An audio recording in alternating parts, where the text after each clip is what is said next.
Dukung dakwah ini terus mengudara. Kajian gratis ini berjalan atas izin Allah dan dukungan tulus dari Anda. Bersama kita sebarkan kebaikan seluas-luasnya. Yuk jadi bagian dari tim kebaikan kami dengan mendukung operasional dakwah. Jazakumullahu khairan kasiran. Bismillahirrahmanirrahim. Alhamdulillahi rabbil alamin. Allahumma salli wa sallim wa barik ala Muhammad wa ala ali Muhammad. Allahumma anfa'na bima 'allamtana wa 'allimna ma yanfa'una wa zidna ilma wa barik lana fi ilmina. Warzuqna al-ikhlasa fil qawli wal 'amali kamila wa 'ilman nafi'an la yunsa wa tawfiqan daima wa sihhatan wa yaqinan wa afiyah. Allahumma iftah lana kulla khair wa yassir lana kulla umur. اللهم انصر المجاهدين وارحم المستضعفين ودمر أعداء الدين واطمس على أموالهم آمين يا رب العالمين. Alhamdulillah, kaum muslimin rahimakumullah. Kita lanjutkan pengajian hadis dari kitab Sunan At-Tirmidzi dan kita masih membahas tentang adab-adab yang diajarkan oleh baginda Rasulullah sallallahu alaihi wasallam, yaitu pada hadis 2734, faqala al-muallif rahimahullahu taala wa nafa'ana bihi wa bi ulumihi fid dharain amin. Bab ma jaa fi marhaban, bab tentang ucapan marhaban. Marhaban itu adalah ucapan untuk menyambut orang yang datang, dan marhaban itu secara bahasa artinya adalah tempat yang luas. Dan maksud kalimat marhaban itu adalah kita mengatakan selamat datang, silahkan masuk, tempatnya luas, silahkan duduk. Nah, itulah makna marhaban. Hadis yang pertama, ada dua hadis dalam bab ini, yaitu dari Ummu Hani radhiyallahu anha. Dia mengatakan, saya pergi kepada Rasulullah sallallahu alaihi wasallam pada tahun Fathu Makkah, yaitu tahun 8 Hijriah. Lalu saya mendapati beliau dalam keadaan sedang mandi, sementara Fatimah putrinya menutupi beliau dengan satu kain. Jadi waktu itu mandi itu sangat simpel, Pak. Di rumah tidak harus ada kamar mandi. Yang penting disiapkan air 1 ember, siapkan lagi 1 ember kosong. Nah, kalau kita mau mandi, kita berada di ember yang kosong tadi, kemudian kita ciduk dari ember yang isi, kemudian kita mandi. Nah, maka bekas dari air mandi kita masuk di ember yang kita berdiri di atasnya. Terus untuk mandi tidak perlu ada kamar, cuma ditutupi dengan kain selesai. Kain digantung pada pojok utara sama pojok barat misalnya. Nah, terus kita mojok di sudut rumah, itu sudah bisa untuk mandi. Nah, waktu itu beliau mandi ditutupi kain oleh Fatimah. Fatimah nutupi seperti ini.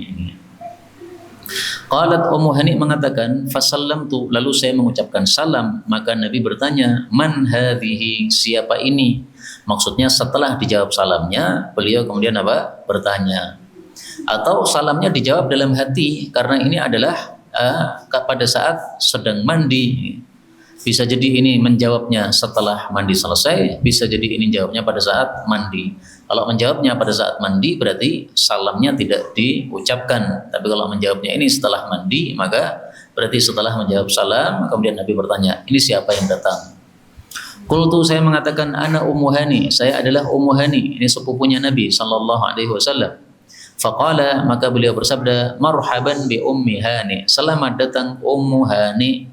Nah, jadi ini menunjukkan bahwa disunnahkan kalau kita kedatangan tamu, kita menyambut dengan kata-kata marhaban, marhaban, selamat datang, apalagi disertai dengan senyum. Nah, ini lebih utama lagi karena mengucapkan marhaban ini sunnah Nabi, senyum juga sunnah Nabi sallallahu alaihi wa alihi wasallam. Kemudian dalam hadis riwayat Abu Dawud disebutkan bahwa Ummu Hani ini kemudian duduk di samping Nabi sallallahu alaihi wasallam. Jadi Nabi di tengah, kemudian di sampingnya adalah Fatimah, di sampingnya lagi adalah Ummu Hani. Tadi sudah saya sampaikan, Ummu Hani ini dia sepupu Nabi. Kalau sepupu Nabi berarti tidak mahram dengan Nabi sallallahu alaihi wasallam. Lah kalau tidak mahram dengan Nabi kok duduk di samping Nabi gimana? Nah, itu dua kemungkinan, Pak. Kemungkinan pertama, duduknya itu di samping tapi tidak nempel. Jadi misalnya kursinya panjang ya, Nabi duduk di pojok selatan, Ummu Haninya duduk di pojok utara, nggak nempel, nggak ada masalah. Kemungkinan yang kedua, jazakallahu khairan, Ummu Hani itu adalah duduknya dempet dengan Nabi, nempel dengan Nabi, tapi ini hukum khusus untuk Nabi Muhammad sallallahu alaihi wasallam.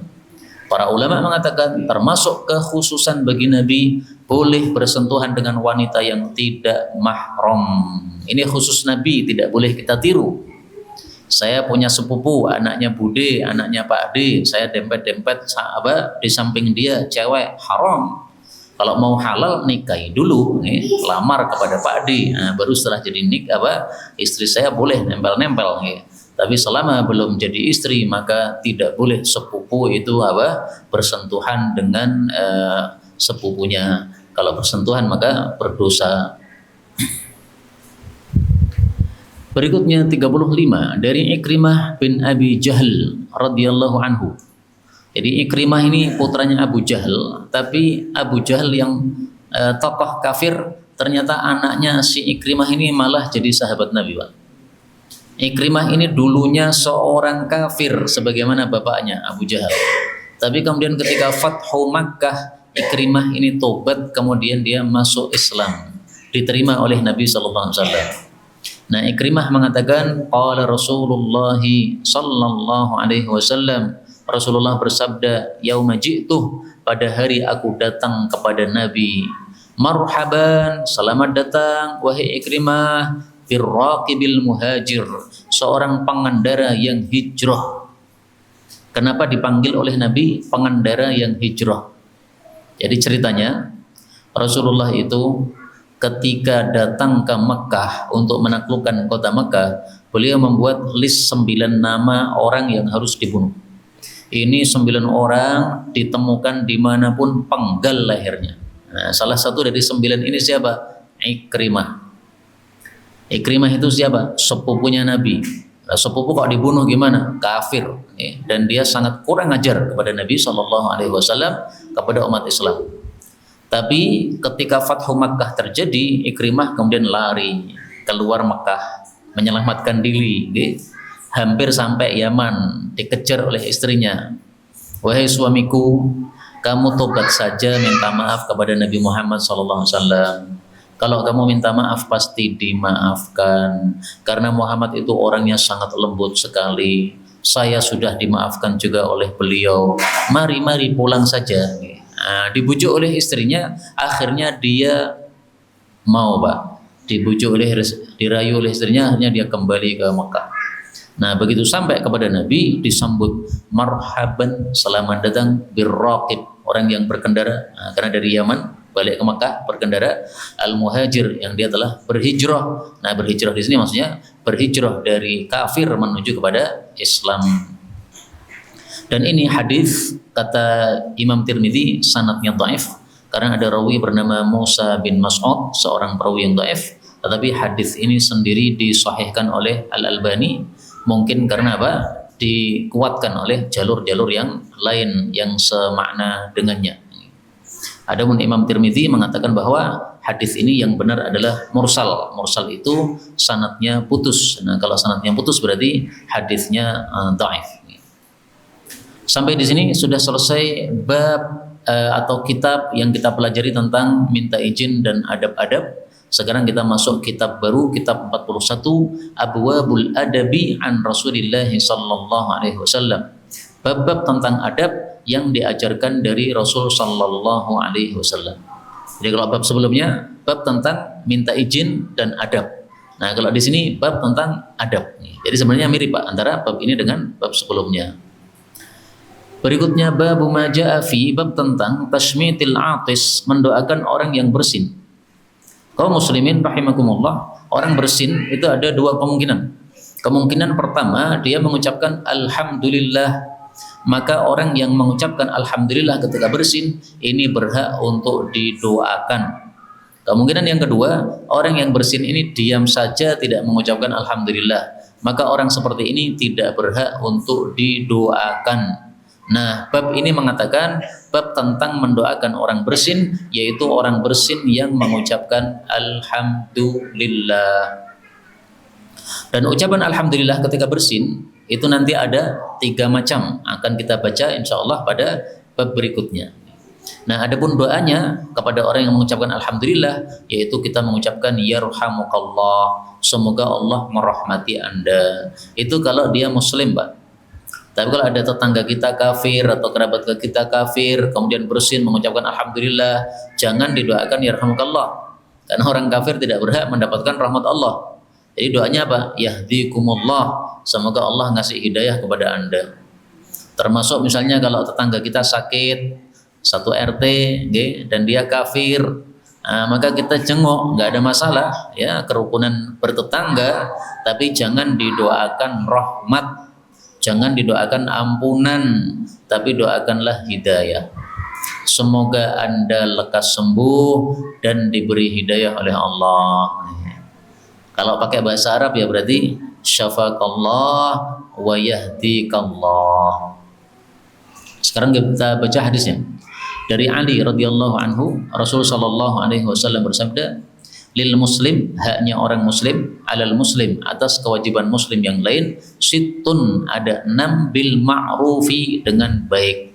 Jadi kewajiban kita kepada muslim yang lain ada 6. Tapi kata-kata kewajiban ini bukan berarti wajib yang kalau ditinggalkan maka berdosa, ya. Kata-kata wajib atau hak ini mencakup yang wajib maupun yang sunnah. Ada yang hukumnya wajib, ada yang hukumnya sunnah. Yang pertama apa? Yusallim alaihi, mengucapkan salam kepada muslim idza laqiyah, jika berjumpa dengan muslim. Nah, ini haknya apa? Saudara kita yang muslim, kalau kita berjumpa mengucapkan salam. Hukumnya apa? Sunnah. Seandainya tidak salam tapi panggil namanya, gimana? Ya belum melakukan sunnah ini, tapi tidak berdosa karena hukumnya memang sunnah. Adapun yang wajib itu adalah menjawab salam. Tapi kalau memulai salam, sunnah. Yang kedua, wayujibuh, dan mengijabai dia idza da'a, apabila mengundangnya. Nah, yang dimaksud mengundang di sini menurut jumhur ulama, mayoritas ulama, adalah undangan walimah saja yang wajib untuk didatangi. Adapun selain undangan walimah nikah, maka tidak wajib untuk didatangi, hanya sunnah saja. Misalnya walimah khitan, anaknya dikhitan, kemudian dia mengundang tetangga-tetangganya untuk makan-makan, nah, itu namanya walimah khitan. Nah, ini tidak wajib didatangi. Atau misalnya pindah rumah, rumah baru, kemudian dia serup-serupan, ngundang tetangganya untuk makan di rumah baru tadi. Nah, itu tidak wajib didatangi, hanya sunnah saja. Didatangi boleh, tidak didatangi juga boleh karena tidak wajib. Tapi untuk yang walimah nikah ini wajib didatangi. Yang tidak mendatangi maka dia berdosa, kecuali kalau minta izin. Dan saya termasuk orang yang kalau diundang walimah seringnya minta izin, Pak. Karena hari Sabtu, hari Ahad itu biasanya kan undangan walimah. Sementara hari Ahad itu adalah jam ngajar saya paling padat, dari pagi sampai malam. Enggak ada kesempatan untuk menghadiri walimah. Walaupun sempat itu karena kelewatan saja. Dari rumah menuju ke pesantren. Nah, kalau walimahnya di jalan yang saya lewati, ya mampir sebentar, mampir mendoakan, udah pergi lagi lanjut ke pesantren. Itu karena ada udhurnya, nggak ada masalah. Tapi kalau tidak ada udhurnya, maka wajib untuk datang. Kemudian yang ketiga, wa yusyammitu, dan mendoakan dia idza atas, apabila dia bersin, yaitu mendoakan yarhamukallah, semoga Allah merahmati Anda. Yang keempat, wa ya'uduhu, dan menjenguknya idza maridha, apabila sakit. Nah, ini juga tidak wajib ini, Pak, menjenguk orang sakit ini. Yang penting kalau ada orang sakit, mari kita doakan. Kita punya tetangga sakit, didoakan. Kita punya kerabat sakit, didoakan. Kita punya saudara jauh sakit di Filistin, ya, maka kita doakan. Nah, maka kalau ada yang sakit, minimal kita doakan. Kalau kita jenguk maka itu lebih utama lagi, dan menjenguk itu pahalanya sangat besar, fadilahnya sangat besar, yaitu didoakan oleh 70.000 malaikat sebagaimana disebutkan dalam hadis yang lain. Yang kelima, wa yatba'u, dan mengikuti janazatahu, jenazahnya idza mata, jika mati, diikuti untuk dikuburkan ke pekuburan. Nah, ini hukumnya adalah fardu kifayah. Kalau sudah ada yang melakukan, maka yang lain tidak menguburkan jenazah, tidak masalah.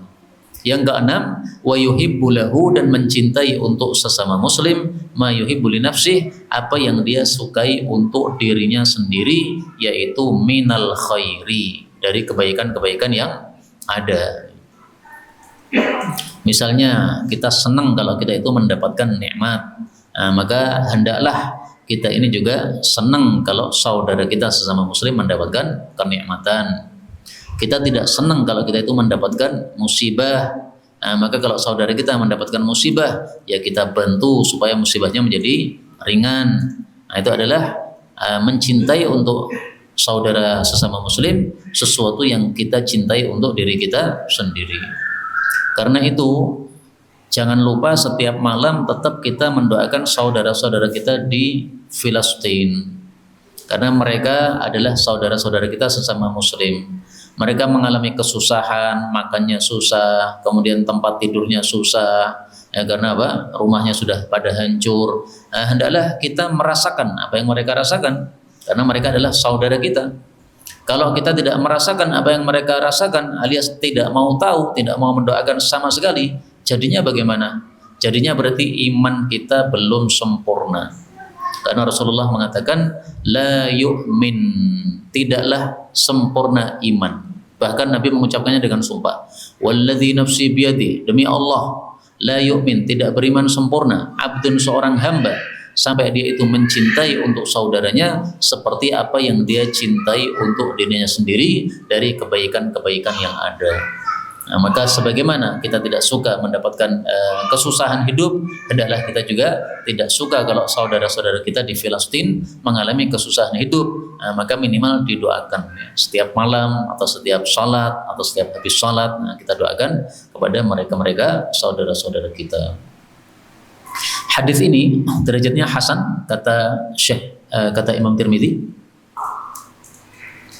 dan di dalam sanadnya ada rawi bernama Harits. Ini Harits Al-A'war, ini seorang perawi yang dhaif, sehingga yang dimaksud oleh Imam Tirmidzi hasan ini adalah hasan li ghairi, yaitu karena dikuatkan oleh hadis-hadis yang lain. Nah, hadis yang menguatkannya antara lain hadis berikutnya 2737. Dari Abu Hurairah radhiyallahu anhu berkata, Rasul sallallahu alaihi wasallam bersabda, lil mu'min, bagi orang beriman, alal mu'min, atas orang beriman yang lain, sittu khisal, ada 6 perkara, yaitu 6 hak. Hadis yang pertama tadi mengatakan muslim sesama muslim. Kalau di sini mukmin sesama mukmin. Nah, berarti muslim dan mukmin itu sama. Ya. Mukmin dan muslim itu menjadi berbeda maknanya kalau disebutkan dalam satu kalimat. Tapi kalau hanya disebutkan muslim tok atau disebutkan mukmin tok, maka itu maknanya sama. Tapi kalau disebutkan dalam satu kalimat, satunya muslim, satunya mukmin, maka muslim itu adalah yang Islamnya masih biasa, kalau mukmin itu adalah yang Islamnya sudah tingkat tinggi. Nah, di sini Nabi bersabda, orang mukmin punya hak atas mukmin yang lain 6 perkara. Yang pertama, ya'uduh, menjenguknya, idza maridha, apabila sakit. Dan sunnahnya kalau menjenguk orang sakit itu jangan lama-lama, Pak, karena bisa menyusahkan si sakit. Dia susah untuk tidur. Nah, begitu didatangi tamu, maka tambah susah tidurnya. Terus sudah mau tidur, tiba-tiba datang lagi tamu yang menjenguknya, tambah terganggu. Maka kalau mau menjenguk orang sakit, dipertimbangkan kira-kira mengganggu tidak. Kalau kira-kira mengganggu, tidak usah dijenguk, yang penting dibantu, di TF atau didoakan. Dulu pernah Ustadz Mu'in rahimahullah sakit, masuk rumah sakit. Saya yang disuruh mengganti kajian beliau karena beliau sakit tidak bisa ngisi kajian. Orang-orang pada menjenguk beliau di rumah sakit. Saya sendiri malah nggak menjenguk, karena saya yakin orang seterkenal Ustadz Mu'in di Solo itu pasti yang jenguk sudah seabrek-abrek nih. Kalau saya ikut menjenguk, tambah daftar orang yang jenguk, beliau pasti akan kesusahan, nggak bisa istirahat di dalam rumah sakit. Ternyata apa yang saya pikirkan itu betul. Beliau di rumah sakit nggak bisa istirahat, akhirnya minta izin ke dokter supaya rawat di rumah saja, rawat jalan, supaya bisa tidur di rumah. Ternyata betul ya, tidak selalu menjenguk orang sakit itu menguntungkan bagi si sakit, apabila malah menyebabkan dia tidak bisa istirahat. Maka jangan lama-lama kalau menjenguk. Sekedar mengetahui kondisinya, mendoakan, selesai. Dan tidak harus menjenguk tadi. Hukumnya apa? Sunnah, atau kalaupun fardu adalah fardu kifayah. Kemudian yang kedua, wa yashhaduhu, dan menyaksikan jenazahnya idza mata, jika dia mati. Ini fardu kifayah. Yang ketiga, wa yujibuhu, dan mengijabahi dia idza da'ahu, apabila mengundangnya. Dan undangan dibagi dua tadi. Kalau undangan walimah nikah wajib didatangi. Kalau selain walimah nikah maka hanya sunnah untuk didatangi. Itu pendapat mayoritas ulama. Tapi kalau mazhab Zahiri berpendapat semua undangan wajib didatangi. Undangan walimah nikah wajib datangi. Undangan makan bersama karena apa? Buka puasa wajib didatangi. Undangan makan bersama reuni wajib didatangi. Itu kalau mazhab Zahiri. Yang keempat, wa yusallim, dan mengucapkan salam alaihi, kepadanya, idza laqiyah, apabila berjumpa dengannya. Ini sunnah. Yang kelima, wa yushammituhu, dan mendoakan dia idza atasa, jika dia bersin, dan mengucapkan alhamdulillah. Ini wajib, tetapi wajibnya fardu kifayah. Sehingga kalau sudah ada satu yang menjawab, maka yang lain-lain tidak menjawab, enggak ada masalah. Misalnya di majelis ini saya bersin, wahing, kemudian mengucapkan alhamdulillah. Maka kalau sudah ada satu dari bapak-bapak atau ibu-ibu yang mengucapkan yarhamukallah, maka yang lain diam, tidak berdosa. Tetapi sebagian kecil ulama berpendapat wajib semua orang yang mendengar ucapan saya alhamdulillah untuk mengucapkan yarhamukallah. Dan ini kalau diterapkan ketika seorang penceramah bersin dan mengucapkan alhamdulillah, dan semua jamaah mengucapkan yarhamukallah, ini bisa suaranya menggelegar, Pak. Kalau yang hadir banyak, misalnya pengajian Ustadz Somad, yang hadir kan ribuan itu, Pak. Wah, itu kalau semuanya yarhamukallah, wah itu bisa ramai sekali itu. Dan itu pernah terjadi di masa dulu. Seorang ulama ahli hadis mengajarkan hadis seperti ini, muridnya ribuan. Begitu dia bersin, dia ucapkan alhamdulillah, semua muridnya mengucapkan yarhamukallah, sampai suaranya menggelegar masuk ke istana raja. Istana raja, sampai rajanya kaget, suara apa itu Pak menggelegar? Maka dijawab, itu adalah suara seorang ahli hadis yang sedang mengajarkan ilmu, kemudian dia bersin dan mengucapkan alhamdulillah, dan dijawab serentak oleh para muridnya.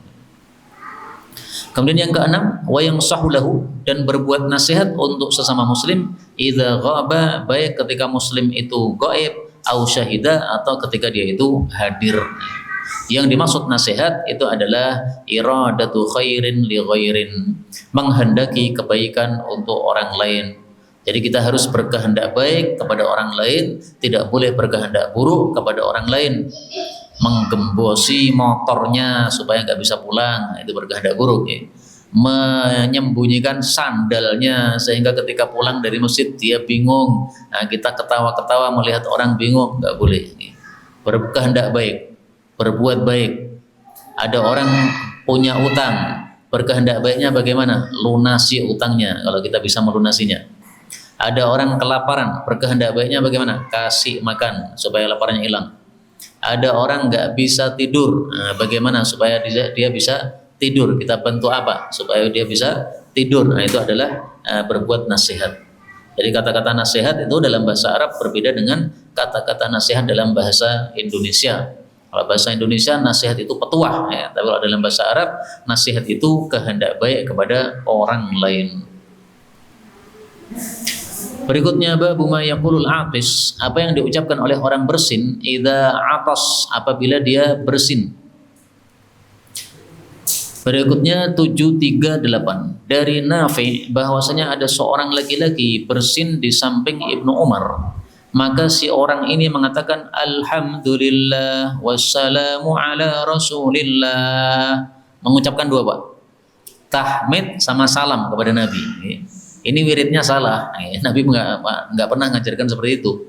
Maka Ibnu Umar kemudian berkomentar, saya pun juga mengucapkan alhamdulillah wassalamu ala rasulillah, tapi bukan pas bersin, karena tidak seperti itulah kami diajari oleh Nabi Sallallahu Alaihi Wasallam. Nabi mengajari kami kalau kami bersin, kami mengucapkan alhamdulillahi ala kulli hal, segala puji bagi Allah atas segala kondisi.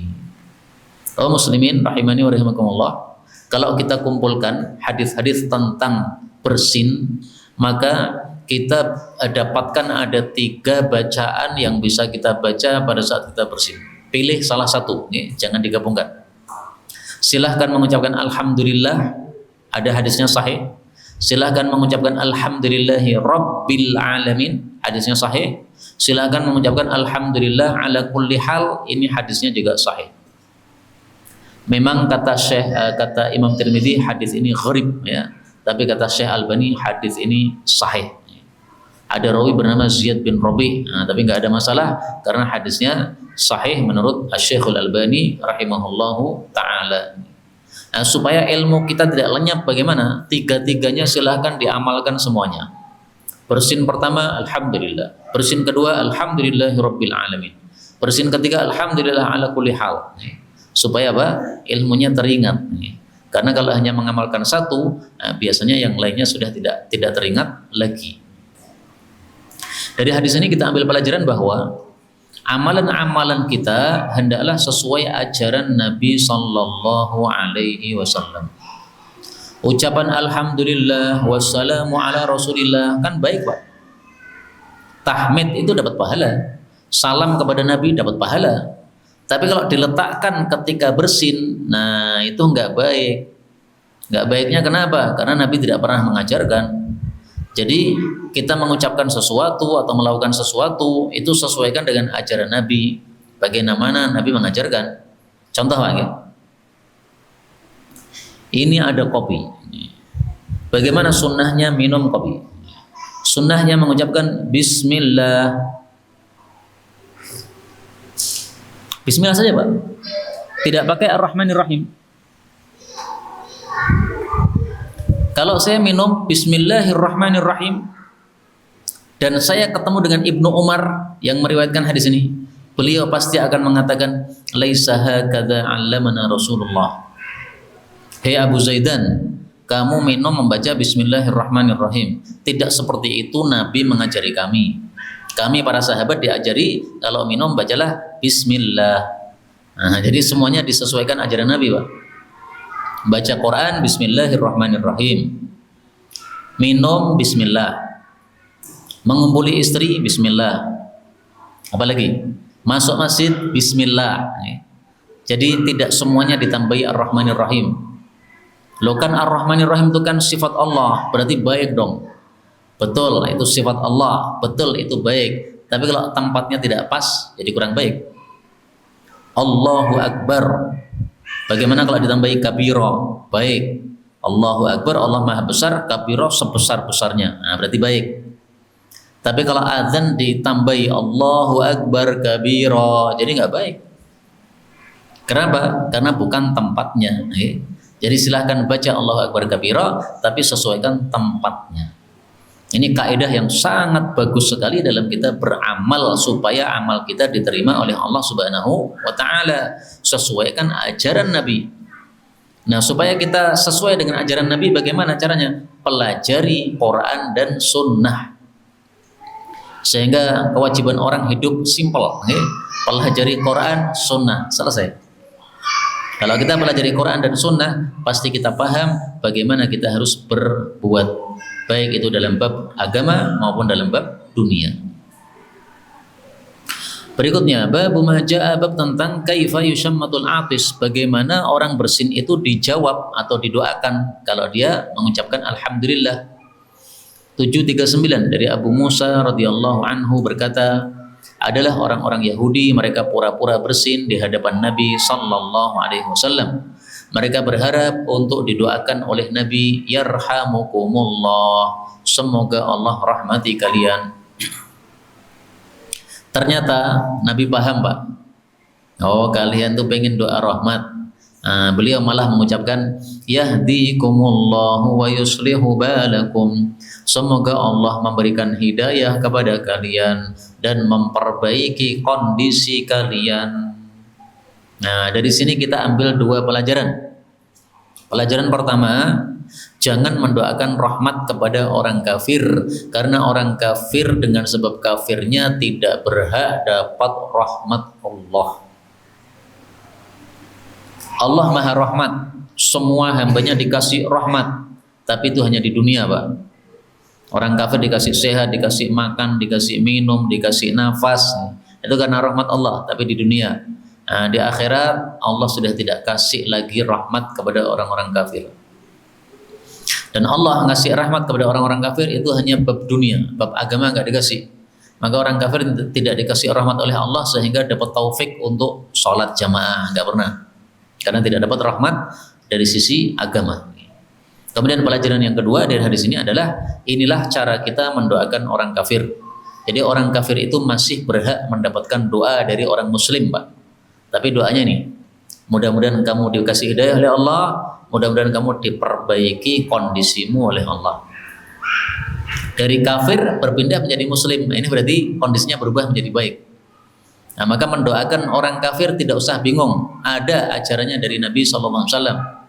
Kadang-kadang kan Pak RT muslim, terus diundang ke rumahnya warga tapi kafir. Di situ ngadakan acara apa, makan-makan misalnya. Kemudian Pak RT-nya disuruh mendoakan. Nah, bingung dia. Iki wong kafir tak dungange apa? Karena pernah ada orang tanya kepada saya, ini saya disuruh mendoakan, tapi yang didoakan ini kafir, gimana? Nah, ini doanya. Yahdikumullah wa yuslihu balakum. 740 dari Salim bin Ubaid, bahwasanya dia bersama kaum dalam satu safar, lalu bersinlah seseorang laki-laki dari kaum, lalu dia mengatakan assalamu alaikum. Ini juga salah, Pak, bersin malah salam. Maka dia mengatakan alaika wa ala ummika, mudah-mudahan kamu mendapatkan salam juga, ibumu juga. Maka seolah-olah orang itu marah dalam dirinya, Pak, nganyel gitu tenan ya, kamu menyebut-nyebut ibu saya. Maka dia menjawab, sesungguhnya saya ini tidak mengucapkan sesuatu kecuali yang saya dengar Nabi mengucapkannya. Pada waktu itu ada seorang laki-laki bersin di hadapan Nabi SAW, lalu dia mengucapkan assalamu alaikum. Maka Nabi SAW menjawab, alaika wa ala ummika, mudah-mudahan kamu mendapatkan salam ibumu juga. Nah, jadi saya cuma nirukan sabda Nabi. Jadi kamu nggak usah marah. Saya cuma niru Nabi kok. Kenapa dimarahi? Kemudian Nabi bersabda, idza atasa, apabila bersin ahadukum, salah satu kalian, falyaqul, hendaklah dia mengucapkan alhamdulillahi rabbil alamin. Nah, ini dalilnya, alhamdulillah rabbil alamin. Tadi saya mengatakan ada 3 macam kan? Dalil pertama sudah, dalil kedua ini. Wal yaqul lahu, dan hendaklah mendoakan kepadanya man yaruddu alaih, orang yang menjawab tahmidnya tadi, yarhamukallah, semoga Allah merahmati Anda. Wal yaqul, dan hendaklah si bersin tadi mengucapkan lagi, yaghfirullahu li wa lakum, semoga Allah mengampuni saya dan kamu. Jadi hadis ini menunjukkan bahwa orang bersin mengucapkan tahmid, dijawab yarhamukallah oleh yang mendengar, kemudian si bersin menjawab doanya dengan doa lagi. Dan dari hadis ini diambil pelajaran, kalau kita didoakan orang, maka hendaklah kita balas dengan doa. Dia mendoakan kita, yarhamukallah, semoga kamu dapat rahmat Allah, maka kita doakan yaghfirullahu, semoga Allah mengampuni li walakum, saya dan kamu. Dan ini sekaligus menunjukkan bahwa yang paling penting dalam kita berdoa itu adalah minta dua, minta rahmat dan minta ampunan.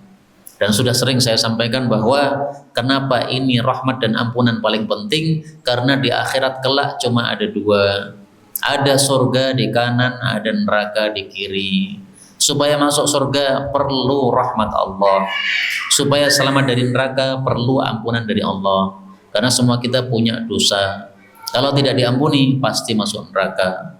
Kalau tidak dapat rahmat tidak bakal masuk surga. Maka yang paling penting, Allahumma ighfir lahu warhamhu, ya Allah ampuni dia, ya Allah rahmati dia. Itu paling penting kalau kita mendoakan orang yang mati ya di dalam salat jenazah. Kemudian dari hadis ini juga kita ambil pelajaran bahwa kalau kita mendoakan orang, itu hendaklah kita memulai diri kita sendiri. Semoga Allah mengampuni saya dan mengampuni Anda. Jadi jangan dibalik, semoga Allah mengampuni Anda dan saya. Nah, itu terbalik, Pak. Sebutkan diri kita sendiri dulu, baru orang lain. Itu adabnya. Kenapa? Karena kita lebih butuh. Siapa lebih butuh ampunan? Ya kita sendiri. Oh, kita ini punya dosa. Kalau kita mendahulukan orang lain, seolah-olah apa? Kamu itu lebih butuh. Saya nggak butuh, saya itu sudah bagus, seolah-olah begitu. Nah, maka salah satu bentuk tawadhu'nya adalah kita doakan diri kita sendiri, baru kita mendoakan orang yang lain. Dan itu ada hadisnya yang sahih bahwa Nabi Sallallahu Alaihi Wasallam kalau berdoa itu bada'a binafsihi. Karena adalah Nabi Sallallahu Alaihi Wasallam idza da'a, apabila berdoa, bada'a binafsihi, beliau memulai dengan dirinya sendiri terlebih dahulu. Ya. Jadi menyebutkan dirinya sendiri terlebih dahulu. Ini hadisnya sahih, diriwayatkan oleh Al-Imam At-Tabarani. Berikutnya 2741 dari Abu Ayyub radhiyallahu anhu bahwasanya Rasul sallallahu alaihi wasallam bersabda, "Idza atasa, apabila bersin, ahadukum, salah satu kalian, falyakul, hendaklah dia mengucapkan alhamdulillahi ala kulli hal, segala puji bagi Allah atas segala kondisi. Wal yakul, dan hendaklah mengucapkan alladzi yaruddu alaihi, yang mendoakan kepadanya, yarhamukallah, semoga Allah merahmati Anda. Wal yakul huwa, dan hendaklah dia si bersin mengucapkan lagi, yahdikumullah wa yuslihu balakum, semoga Allah memberi hidayah kepada kalian dan memperbaiki kondisi kalian." Nah, berarti kalau kita bersin dan menjawab orang yang mendoakan kita, maka boleh milih dua jawaban. Salah satunya adalah yaghfirullahu lana wa lakum. Adapun yang keduanya adalah yahdikumullah wa yuslihu balakum. Mana yang lebih utama? Wallahu alam. Bisa jadi yang lebih utama adalah yang kedua, karena dia mendoakan kita satu kali, kita mendoakan dia dua kali. Dia mendoakan yarhamukallah, semoga kamu dirahmati Allah. Kita balas yahdikumullah wa yuslihu balakum, semoga Allah kasih hidayah Anda dan semoga Allah perbaiki kondisi Anda. Nah, berarti apa? Kita membalas dengan dua doa, itu lebih afdal. Sebagaimana disebutkan dalam Al-Qur'an, Allah Subhanahu wa taala mengatakan, "Wa idza huyyitum bi tahiyyatin fahayyu bi ahsana minha aw rudduha." Nanti bisa dilihat di dalam surat An-Nisa. Allah Subhanahu wa taala mengatakan, wa idza, dan apabila huyitum, kalian diberi penghormatan, diberi doa, bitahiyyatin, dengan satu doa, fahayyu bi ahsana minha, maka doakan yang lebih baik. Berarti kalau didoakan satu, kita balas dua, au rudduha, atau kembalikanlah doa tersebut, alias kita jawab yang setimpal. Nah, maka insya Allah lebih bagus kalau kita jawab dengan dua jawaban.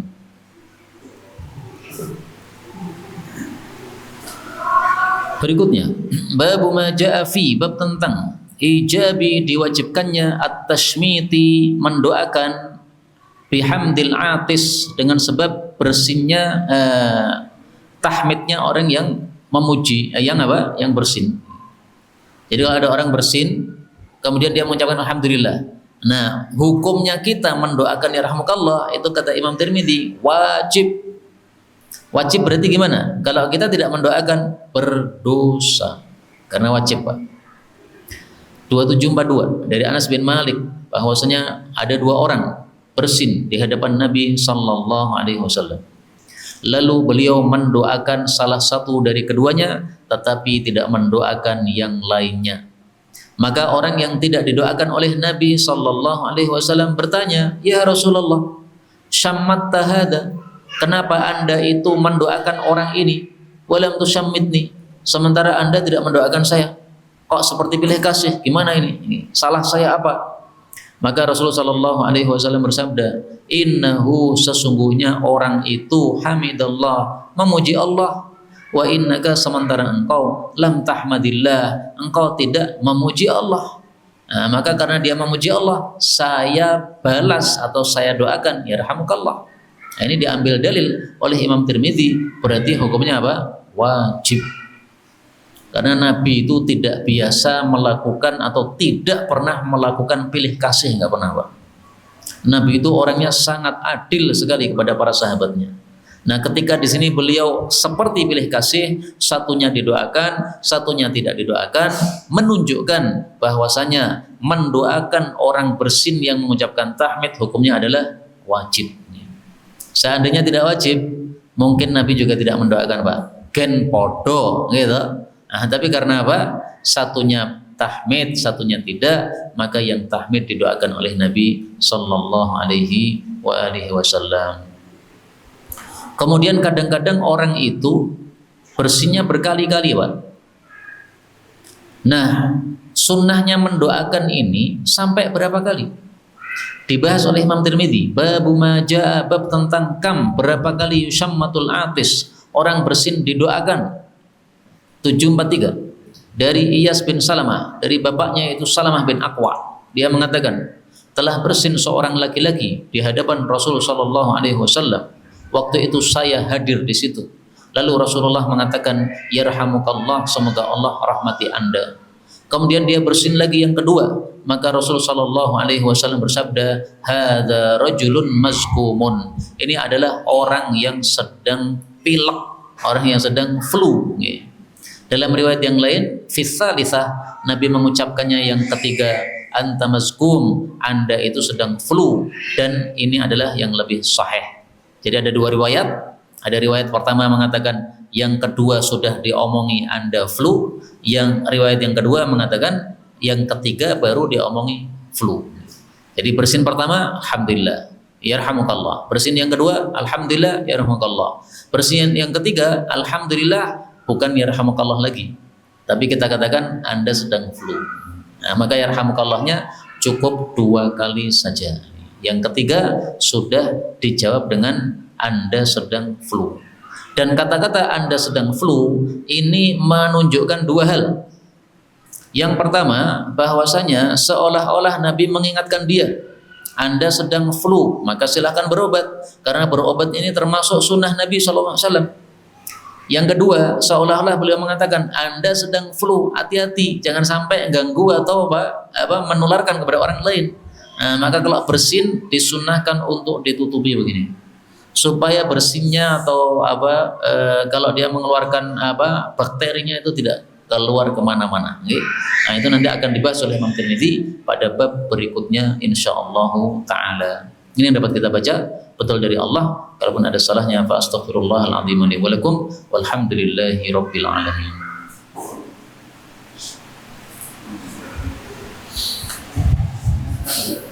Monggo. Nggih, silakan.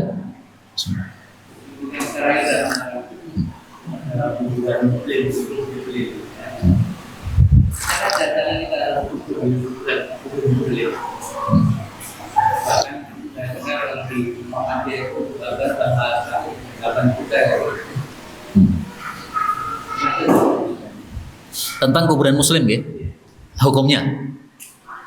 Jadi di masa Nabi itu memang dibedakan antara kuburan muslim dengan orang-orang kafir, tidak dicampur. Sehingga kondisi di Indonesia kuburannya campur ini tidak sesuai ajaran Nabi sallallahu alaihi wasallam. Karena itu alhamdulillah akhir-akhir ini sudah banyak yang mengusahakan kuburan muslim. Ini berusaha kembali kepada ajaran Nabi sallallahu alaihi wasallam. Tapi kalau sudah terlanjur bagaimana? Nah, gimana lagi sudah terlanjur? Maka untuk kedepannya kita berusaha untuk dikhususkan bagi muslimin ini kuburannya terpisah supaya sesuai dengan di masa Nabi sallallahu alaihi wasallam. Ada satu hadis tetapi dhaif mengatakan bahwa seorang muslim yang dikubur itu akan terganggu dengan tetangganya sesama orang yang dikubur kalau dia jelek, karena dia disiksa, Pak. Jadi seperti misalnya kita ngekos, di samping kita itu sukanya nyanyi-nyanyi, padahal kita itu nggak suka nyanyi. Nah, terganggu kita. Kita lagi tidur, dia malah nyanyi-nyanyi. Nah, bisa jadi di kuburan sama. Tapi hadisnya memang dhaif, sehingga tidak selalu isinya bisa dibenarkan seperti itu.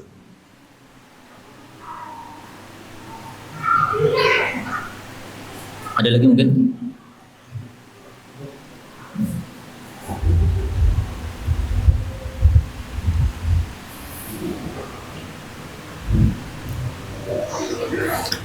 Baiklah, kita cukupkan sampai di sini. Subhanakallahumma rabbana bihamdika asyhadu an la ilaha illa anta astaghfiruka wa atubu ilaik.